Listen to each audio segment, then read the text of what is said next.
Y otra de las tantas consecuencias de la pandemia ha sido para los que están a punto de jubilar y tienen malos resultados o pobres resultados en el Fondo E. Andrés Vial, como Connie, todos los martes en Contexto Económico. ¿Qué tal? Muy buenas noches. Tú lo decías, el Fondo E ha tenido un desastroso año 2021 por varias razones. Vamos a explicar un poquito los números. Es el fondo donde está la mayoría de las personas que están a punto de jubilar. Claro. También mucha gente joven que en los últimos años, por diversas razones, se ha cambiado al Fondo E. Que es el menos riesgoso. Que es el menos riesgoso. Claro. Prácticamente el 90% de lo que está invertido ahí no es en acciones, en instrumentos que son más variables, de mayor riesgo, sino que en bonos, en depósitos, en cuestiones que a largo plazo son menos riesgosas, menos rentables, pero también menos riesgosas. Pero este año ha sido desastroso. Entre enero y junio ha caído un 10,04% el Fondo E. Y aquí golpea sobre todo a las personas que están cerca de jubilar. Por ejemplo, una persona que pudo haber tenido en su fondo de pensiones, que no haya retirado obviamente sí, lo hecho los retiros, 80 millones de pesos, tendría 72 millones solamente por efecto de rentabilidad entre comillas, pérdida.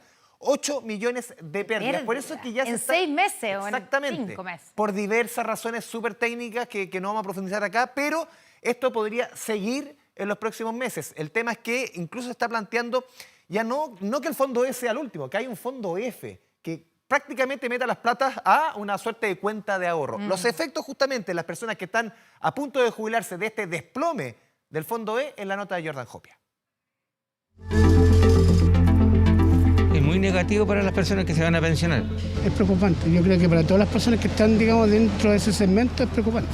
Es desastroso la caída que han tenido los fondos, el E, lamentablemente. Es que el E pierde más de lo que debe él. Están preocupados y, cómo no, si en lo que va del 2021, el Fondo E, el más conservador, ha experimentado una rentabilidad negativa que en el mes de junio llegó a un menos 10,04%. Cifras que repercuten directo sobre las pensiones de quienes están por jubilarse, situación que se explicaría por varias razones. Tiene un poco de composición de renta fija extranjera, pero el grueso está invertido en Chile. Entonces, claramente el panorama económico en Chile ha sido más adverso. La inversión en renta fija local se ha visto fuertemente golpeada en materia de incertidumbre por la pandemia y por el proceso político y constituyente que se vive en el país. El Fondo E realiza sus inversiones principalmente a nivel local. Por eso, asegura el experto, también han influido los 3 retiros de fondos de las AFP, cifra que supera los 50.000 millones de dólares, que la mayoría ha destinado a consumo, generando presión inflacionaria que ha obligado al Banco Central a retirar estímulos monetarios. Va a comenzar un proceso de alza gradual en las tasas de interés. Y por lo tanto, de esta manera, entonces, se perjudica el retorno que alcanzan estos fondos más conservadores. Hoy el Fondo E está compuesto por más de 570.000 hombres y casi 480.000 mujeres, más de 1.100.000 afiliados. Parte importante de quienes lo componen son personas que están a puertas de pensionarse. Sabiendo ellos, conociendo el mercado, conociendo la forma de invertir, son expertos financieros. ¿Cómo es posible que los fondos pierdan si ellos se supone que van a la segura, van a ganar, y de repente los fondos pierden? Debería haber eso que resguarde la pensión de uno. Algunos han planteado la posibilidad de crear un Fondo F que sea aún más conservador y entregue mayor resguardo a quienes están por jubilar. Puede tener sentido para las personas que están pero muy próximas a pensionarse, con tal de generar una mayor estabilidad y no tener un vaivén en sus fondos ni en sus proyecciones. Pero no es un fondo aconsejable como inversión de largo plazo. En mayo de 2020 entró en vigencia una norma de carácter general de la Superintendencia de Pensiones que permite solo a quienes hayan iniciado su trámite de pensión solicitar a su AFP la transferencia de todos sus fondos hacia una cuenta corriente de pensiones. De este modo se busca evitar una disminución en los ahorros de aproximadamente 150.000 personas al año que están por retirarse del mercado laboral.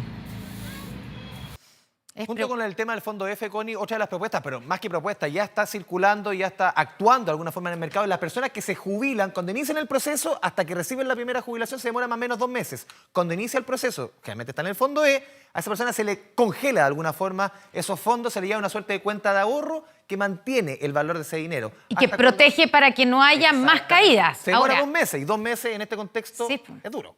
Claro, porque uno podría decir, bueno, la recomendación entonces es que las personas esperen para poder jubilar lo más posible, para poder recuperar algo. Porque la pérdida ha sido tan sustantiva que esperar esperar puede ser mucho tiempo. Claro, pero es tan sustantiva que es el equivalente, lo comentábamos aquí, como a un retiro, o alguno de los retiros del O a 2 10% retiros. sin haber recibido Esta la plata. persona, si perdió 8 millones, son 2 retiros, que el tope eran 4 millones de pesos. Te quiero cambiar de tema, quiero ir a otro. Otro de los dolores de cabeza, sin duda, este año ha sido el alza de los combustibles, sobre todo de la benzina. A ver, vamos a ir con la gráfica porque las alzas van a continuar y eso va a ir amarrado con otras alzas en nuestra economía, no solamente los combustibles. La cadena productiva se ve muy afectada. Claro. A ver, hoy día el petróleo llegó a $74,6 el barril, es el precio más alto en 33 meses, para poner el contexto. Vamos con la siguiente estación, que es lo que ha sucedido en las últimas 31 semanas consecutivas de alzas, desde el 23 de noviembre que no caen las bencinas, del año pasado. Parece como el paleolítico, sí, desde el año pasado, sí. desde noviembre. 192 pesos de alza. Y las próximas semanas se vienen 2-3 semanas más de alza. Mañana hay reajustes que seguramente van a subir 6 pesos. Y la última estación de la gráfica, ¿qué otros productos tendrán alzas? Como ¿Y qué han consecuencia tenido? de esto. Como consecuencia, Claro. obviamente que el petróleo, los combustibles son muy importantes en la cadena de producción, en el transporte, en la producción de muchos alimentos. Lo vemos en la nota de José Ignacio Tenas. La situación internacional hoy es tensa. Los países exportadores de petróleo no están llegando a acuerdos y la demanda comienza a presionar a la oferta. Se iba a realizar una reunión de la OPEP, más algunos aliados que tiene como Rusia. Y finalmente la reunión no se realizó, fracasó esa reunión. Y por tanto el mercado lo interpretó como un incremento de precio. De hecho, ellos quieren llegar a cerca de $80 el barril. Conflictos internacionales que repercuten en nuestro país. Ya son más de 30 semanas consecutivas con las bencinas al alza y esto podría tener importantes efectos en los productos de la canasta básica de alimentos. Uno de ellos es el pan. Silvia es administradora de una panadería y nos cuenta que los costos están cada vez más altos. Una camioneta que teníamos que con 26.000 pesos llenábamos a la semana, ahora se están gastando 37. Estamos tratando de aguantar lo que más se puede en realidad porque no es como una buena fecha para subir. El alza del pan va a ir dependiendo de cada uno. Alzas que en regiones del sur del país ya se hacen efectivas. Se han subido bastante, sí. Ha subido bastante, así que por lo cual hay que subirle 100 pesos más que nada a cada cosa. Sobre todo los productos que vienen desde el norte. Muchos proveedores ya comienzan a traspasar los costos y el bolsillo de los chilenos lo resiente. Está más caro, que antes estaba más barato. Llevo gastado como 25.000 pesos. 15, llenaba este carrito y más bolsita por la orilla. Todos los días encontramos todo más caro, o sea, el pan ha subido, todo sube. Todos los productos incluyen flete y por lo tanto hay un concepto importante del petróleo en el precio final de los productos, pero en muchos productos ese concepto es bastante bajo, en otros es un poco más alto. Un escenario que complica la recuperación económica de Chile y el mundo y que podría tener efectos en la inflación de nuestro país, aunque los expertos siguen optimistas respecto a las decisiones que tomen los países petroleros. Que esto sigue siendo un shock transitorio, un shock doloroso para la economía, pero transitorio. O sea, no vemos que el precio del petróleo llegue a $100 como llegó en su momento, pero de todas maneras $80 implica una cuenta bastante cara para una economía como la chilena, que prácticamente importa todo el petróleo que consume. Si ellos bajan la producción o la mantienen con una demanda subiendo, va a subir el precio, pero ese precio puede significar que a futuro tengan menos demanda. Decisiones internacionales que tienen relación directa con Chile, que espera una nueva semana de alzas en el precio de las bencinas, justo cuando en el Congreso se aprobó la idea de legislar la rebaja al impuesto específico de los combustibles. Y otro tema que ha sido bien importante en la discusión presidencial, que nos salimos un poquito de la pandemia, vamos a la discusión presidencial, Connie, es el costo de la vivienda, el derecho a la vivienda, el costo de los créditos hipotecarios, que si nos comparamos con otros países, Chile es bastante más barato que otros países, pero obviamente que no es accesible para millones de chilenos el acceder a un hipotecario, el acceder a una vivienda por el costo de la vivienda, por los bajos sueldos, por diversas razones. Y por eso es que muchos chilenos, sobre todo jóvenes, no les queda otro camino que recurrir al arriendo. Sobre todo en ciertas comunas, lo vamos a revisar en la siguiente gráfica, que llama la atención, Connie. Por ejemplo, mira, Independencia. De acuerdo a un estudio de toktok.com, el 81% de los departamentos en Independencia son de arriendo. El 81%, 4 de cada 5, para que dimensionemos un poco este boom que se está dando. En la comuna de Santiago, el 67%, 2 de cada 3.